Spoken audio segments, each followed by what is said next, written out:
The second wife एक Italian drama है। ये कहानी लिवियो नाम के एक टीनेजर की है जिसे उसके पिता की दूसरी पत्नी एना से प्यार हो जाता है। कहानी उस पूरे सिनारियो को दिखलाती है जिसमें दोनों को एक दूसरे से प्यार होता है, लेकिन आखिर में हालात ऐसे बनते हैं कि उन्हें एक दूसरे से अलग भी होना पड़ता है। लेकिन इससे पहले कि हम इस कहानी को देखें, अगर आपको मेरा काम पसंद आता है तो वीडियो को लाइक, शेयर और चैनल को सब्सक्राइब कर दें। फोस्को एक ट्रांसपोर्टर है जो इटली के एक छोटे से टाउन में अपने बेटे लिवियो के साथ रहता है और टाउन में बनने वाली लोकल वाइन को अपनी ट्रक में शहर तक ले जाने का काम करता है। ठीक ठाक पैसे कमाता है। यहाँ उसका एक अच्छा घर भी है। काफी समय पहले उसकी पत्नी की मौत हो गई थी। तब से फोस्को और लिवियो दोनों बाप बेटे एक दूसरे का ख्याल रखते आए हैं। एक दिन अचानक फोस्को ने यह तय किया कि अब वो शादी करेगा। उसने अपने बेटे की मर्जी के खिलाफ अपने से उम्र में काफी छोटी लड़की एना से शादी कर ली, जो कि खुद एक सिंगल मदर है। उसकी एक छोटी सी बेटी भी है। एना भी इस शादी से खुश है क्योंकि उसे भी एक जीवन साथी मिल गया है और उसकी बच्ची सांतीना को एक पिता का सहारा। फोस्को को अपनी पत्नी एना की खूबसूरती पर बड़ा ही घमंड है। जब भी वो पब्लिक में एना के साथ निकलता है उसे ऐसे कपड़े पहनने को कहता है जिससे कि लोगों की नजर उसी पर रहे। एक तरह से वो एना को किसी तरह की ट्रॉफी समझता है जिसे हर किसी को दिखाकर जलाना चाहता हो। लेकिन लिवियो और उसके दोस्तों को एना में कोई खास रुचि नहीं है। वे तो अपनी ही दुनिया में मस्त हैं, आवारागर्दी करते हैं, यहाँ वहाँ घूमते हैं, बीच पर टाइम पास करते हैं। स्टेला नाम की एक लड़की जो बीच के पास में ही रहती है लिवियो को पसंद करती है। जब भी वो अपने दोस्तों के साथ वहां आता है उसके स्कूटर पर लिवियो के नाम वो चिट्ठी छोड़ दिया करती है। इस बात पर लिवियो के दोस्त उसका मजाक उड़ाते हैं। लिवियो का एक दोस्त कहता है कि अगर स्टेला जैसी खूबसूरत लड़की उस पर मरती तो वो कभी उसे हाथ से जाने नहीं देता। पर शायद लिवियो किसी अलग तरह के रोमांस की कल्पना करता है।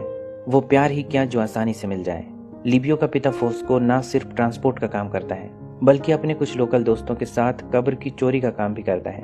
ये 50 का दशक है। सेकेंड वर्ल्ड वार के दौरान जब इटली में त्रासदी का समय था, हजारों की संख्या में लोग मारे गए थे। तब इसमें कई अमीर और रसूखदार लोग भी शामिल थे।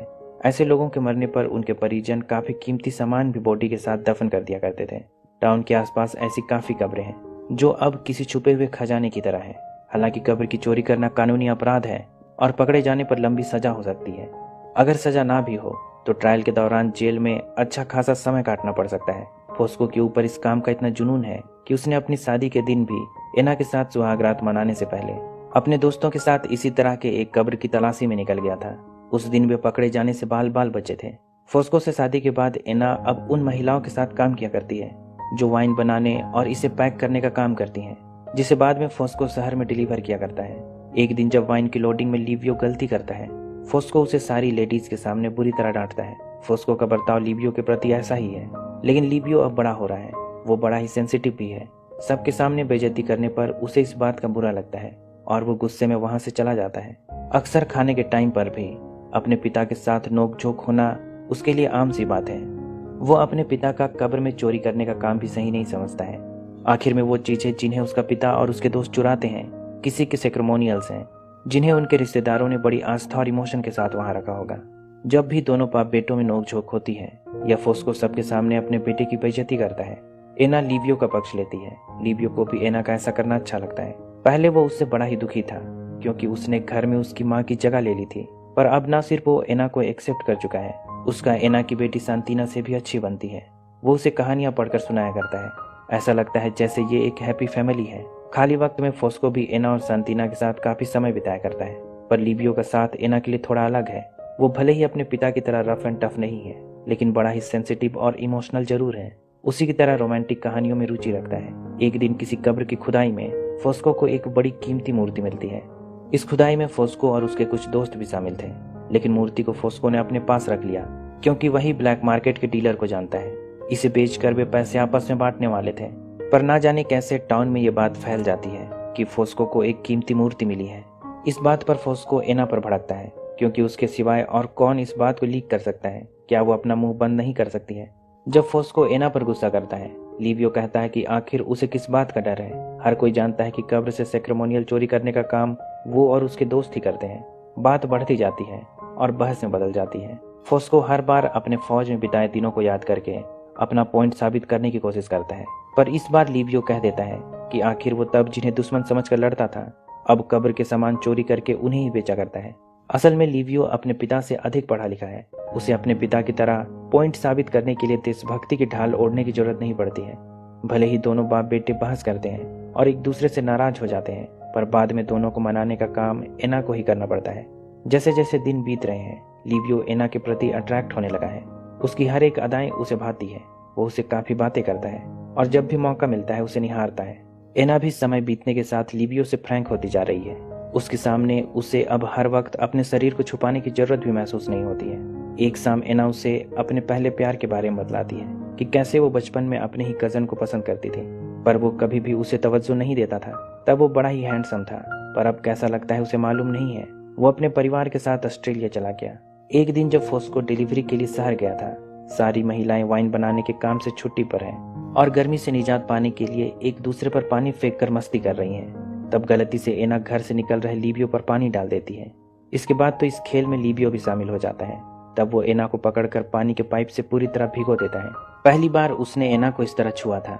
एना को भी उसका साथ अच्छा लगा। हालांकि ये खेल ज्यादा देर तक नहीं चला, पर यह तो नोटिस किया जा सकता है कि फोस्को के घर में ना होने पर घर का माहौल कुछ अलग ही है। एक अलग सी आजादी महसूस की जा सकती है। एक दिन शहर से एक बुरा संदेश आता है। पुलिस ने फोस्को को कब्र के सेक्रेमोनियल चुराने के लिए गिरफ्तार कर लिया है। जरूर उसने चुराई गई मूर्ति को शहर में बेचने की कोशिश की होगी, या फिर किसी ने पुलिस को गुप्त सूचना दी है। खैर जो भी हो, जब एना और लिवियो जेल में उससे मिलने जाते हैं, वो बड़ा ही कॉन्फिडेंट है कि 1-2 दिनों में ही जेल से छूट जाएगा। वो पुलिस से कह देगा कि ये मूर्ति उसके पुरखों की है। किसने उसे कब्र से ये मूर्ति चुराते देखा है, वो आसानी से पुलिस को बेवकूफ बना सकता है। पर लिवियो कहता है कि अगर वो कहे तो वो अपने चाचा से इसके लिए मदद मांग सकता है। लेकिन इस पर फोस्को नाराज हो जाता है, क्योंकि उसका अपने छोटे भाई उम्बेर्टो से अच्छी नहीं बनती है।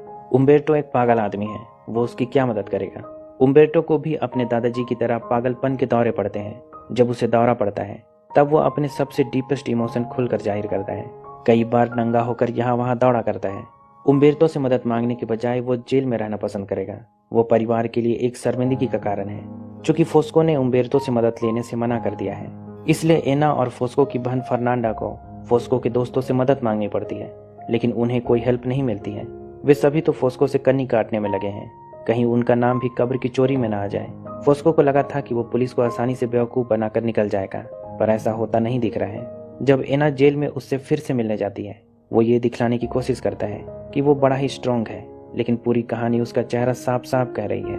पुलिस ने उसे पूछताछ के दौरान पीटा है। जब जेल में एना उसे देखकर रोने लगती है तो फोस्को उल्टे उस पर ही नाराज होता है कि यहाँ आकर रोने का क्या फायदा है। ऊपर से वो सादे कपड़े में यहाँ क्यों आई है, उससे अच्छे कपड़े पहनने चाहिए थे।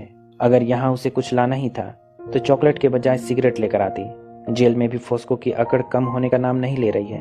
जब एना शहर के जेल से वापस टाउन में अपने घर लौटती है तो देखती है कि यहाँ पार्टी चल रही है। लिवियो बतलाता है कि आज उसका बर्थडे है और उसने अपने दोस्तों को इसमें इनवाइट किया है। शुरू में तो एना बड़ी ही नाराज होती है कि उसका बाप जेल में है, वो कब छूटेगा इसका कोई अता पता नहीं है। पर इधर लिवियो पार्टी कर रहा है। वो पार्टी से खुद को अलग रखती है। लेकिन जब रात में सब गेस्ट चले जाते हैं, सामान समेटने और साफ सफाई में वो लिवियो की मदद करती है।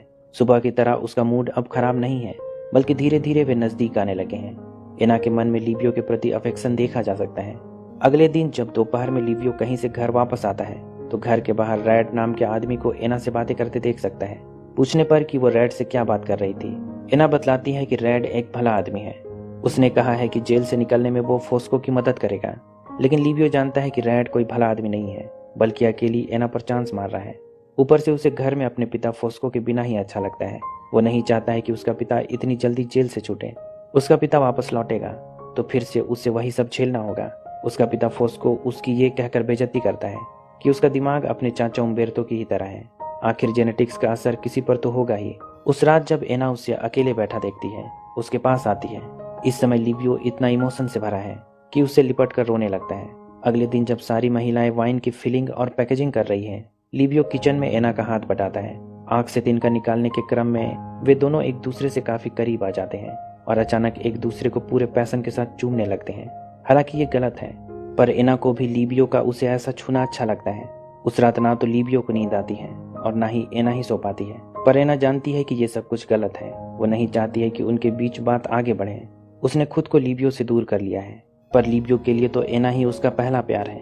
अगली रात वो इतना बेसब्र होता है कि एना के कमरे के बाहर पूरी रात उसे पुकारते हुए पड़े रहता है। उस रात एना ने खुद को किसी तरह उसके पास जाने से रोका। लिवियो की हरकत उसे ये गुनाह करने के लिए मजबूर कर रही है।